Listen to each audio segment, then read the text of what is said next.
Jeff, Jim, and Carmela, Part 23. The telephone rang, and it was Frank. He said Margot, Omar's girlfriend, called and wanted to know when Jeff had returned. One of her dancing friends was on the same flight into Istanbul as Jim and Carmela. She had seen Carmela and Jeff in the club where Margot was dancing the night Jeff was auditioning the Turkish folk band. Margot and her friend thought Jim was Jeff. Carmela told Jim that this identical twin situation could be a good or bad thing.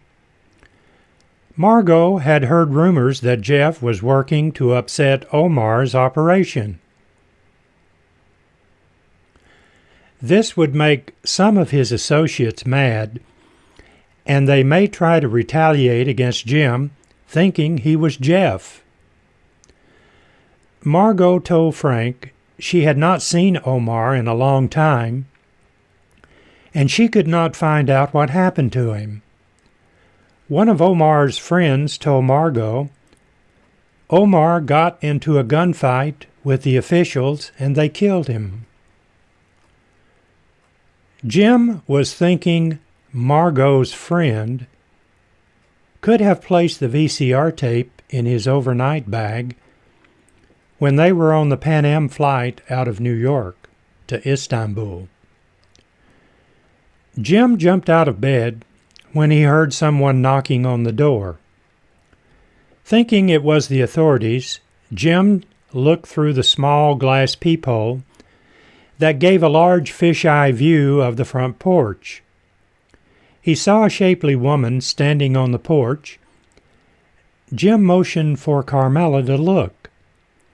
Carmela looked through the peephole and said, "That's Margot. Open the door." Margot entered the house and appeared to be exhausted.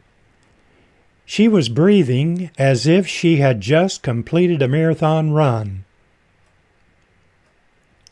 Carmela quickly told Jim that Margot was one of the dancers she had mentioned when telling him about Jeff. Jim shook Margot's hand as he maneuvered her to one of the easy chairs. He asked her if he could get her something to drink. Margot nodded her head yes, saying water would be okay. In the same movement, you could tell Margot was shocked when she too saw Jim, thinking he was Jeff. Margot did not say anything as she pointed to Jim while looking at Carmela as Jim walked into the kitchen. Carmela nodded to Margot that she knew what she was thinking. Carmela told her she would explain after Margot told her what she was doing at the house, which no one was supposed to know about. Margot took the glass of water from Jim, but she could not keep her eyes off of him. She continued to have that puzzled look on her face. Then she began to tell Carmela and Jim what she was doing in what Jim was now calling a safe house.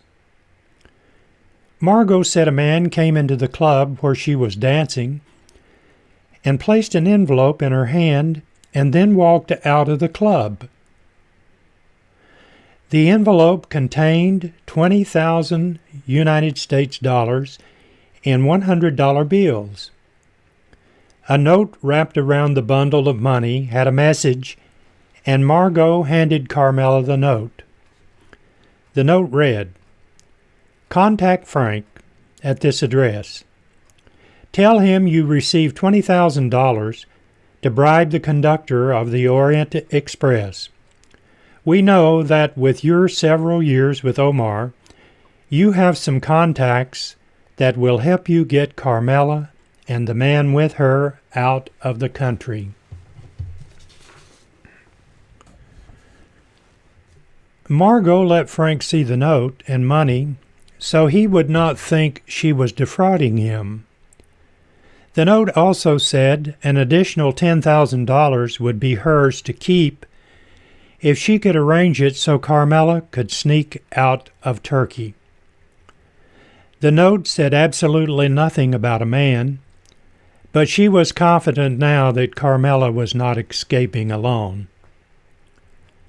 Margot looked at Carmela and said, "If this man, Jeff, is this man Jeff?" It was a question. Carmela knew that at this point it was useless not to tell Margot the truth. "No, Margot, this is Jeff's identical twin brother, Jim." Margot began to understand what was happening, but she did not have a clue why they needed to escape Turkey. Margot had called on all her contacts she had developed while being Omar's girlfriend. Everything was arranged, and it would not be difficult to smuggle them onto the Orient Express. Margot's only worry was trusting those that said they could arrange things.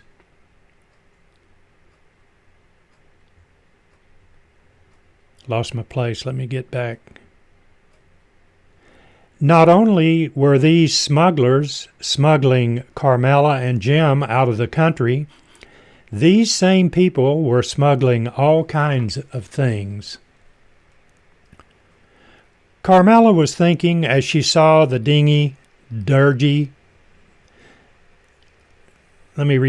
Carmela was thinking as she saw the dingy taxi pull up to the house in a heavy rain. Why is it that any time I am about to do something in Turkey, it begins to rain? That's what Carmela was thinking.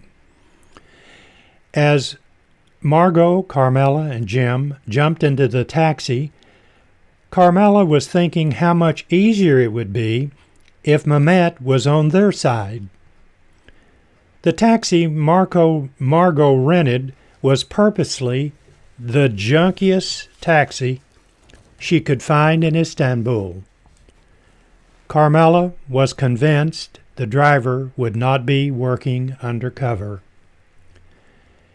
As the taxi chugged its way through the streets of Istanbul, Jim was thinking the engine would throw a rod at any minute.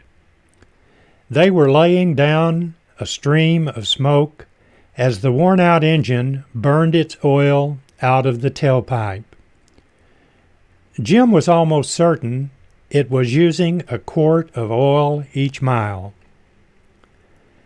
As they made their way to a building near the Orient Express terminal, Jim was trying to gather his thoughts about the strange course of events his life had taken from the first time he heard Carmela's voice on the radio station phone in Atlanta. Margot was in the front seat, and Jim and Carmela were in the back. Carmela was staring out the window, but Jim had the impression she was not looking at anything but was in deep thought, especially about last night and how she could now be herself with a man who loved her.